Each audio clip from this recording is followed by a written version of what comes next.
My love epiphany is nothing like the one I experienced 3 years ago while taking a graduate class with the very first African-American professor I'd ever seen at GVSU.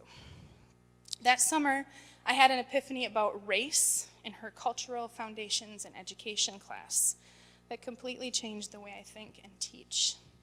It changed the way I see my students, the way I see myself, and it left me clawing for more understanding about white privilege, though at the time I didn't even know what white privilege was.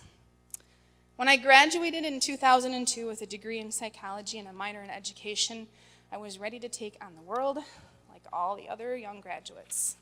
I was hoping for a job in the inner city. I was hoping for a classroom filled with brown bodies, children not born with the same privilege as me. I was ready to help them and to shape them and to mold them. I would make them love learning, and I was going to make a difference if I had to die trying. I had this great plan. My students' differences were not important to me. I would not be thinking of them in terms of their race. My students would be equal in my classroom. Even better, they would all be the same. Their color didn't matter to me. If you asked me what color they were, I'd make sure to not know. My students would love me for this. They would love knowing how important they were to me and how much I didn't care what color they were. I hope you can imagine my shock the first day I heard it. The first day I heard a kid call me a racist. You gave Johnny a pass to the bathroom, but not me. Well, that's because you're a racist, Miss Meinhardi. At first, I just brushed it off. She was simply angry she didn't get what she wanted. Besides, she knows better than to ask for a pass in the first 15 minutes of the hour. It's not allowed. But I couldn't keep brushing it off. It hurt every time those words were uttered in my presence. That hurt eventually led to resentment. How dare those kids play the race card on me when I was there to help them? I was baffled that any of my students could think for even a second that I was a racist. How could I be a racist when I didn't even know what color they were? Thank God I've grown since the days of my colorblind classroom. Some of the changes happen naturally, simple automatic adjustments and minor understandings that came with more and more exposure to a culture I'd never seen before. My students knew I cared about them, and it was noted in my teacher observations. However, I imagine I was just another well-meaning white lady to some of them. It was writing that dreaded annotated bibliography, major research paper from my class that really opened my eyes for the first time. I wrote about the disproportionate number of black boys who are suspended and expelled from local school districts and what some people call the school to prison pipeline.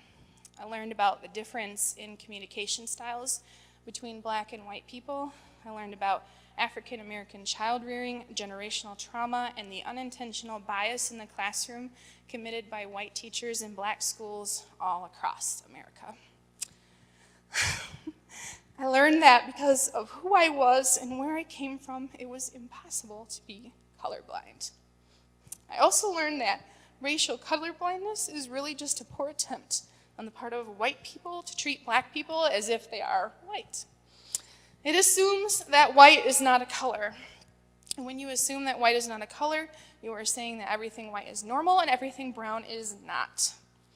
Now that is an epiphany. My students' world are not colorblind. And by trying to make it that way in my classroom, I was literally ignoring who they were. When is the last time you felt respected or appreciated by someone who acted like knowing you was unimportant? And when is the last time you felt someone cared about you after they made no attempt to understand you? It never happened to me. My students deserve to be celebrated and noticed and recognized for who they are, including their blackness, and not just during Black History Month. They must have felt ignored and unimportant and confused by all those mixed messages I sent. I care about you, I love you, I hope and dream for you. What color were you again? What about your black experience? Oh, we don't talk about that in here because everybody is the same as me.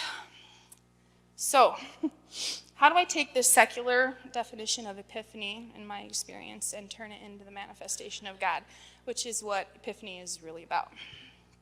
I see and feel the manifestation of God every time I learn more truth and experience and more love in my life.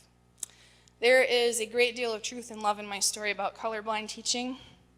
Colorblind teaching and colorblind living is blind teaching and blind living. And by rejecting the concept, I've grown deeper in my love and appreciation of all children and people in the world. And I have to learn to question the system in which I was raised, and that there is some hard work to be done to ensure my actions do not harm the very children I strive to help. And that is a beautiful manifestation of God, a beautiful epiphany, even if, and probably because, the journey is embarrassing and painful.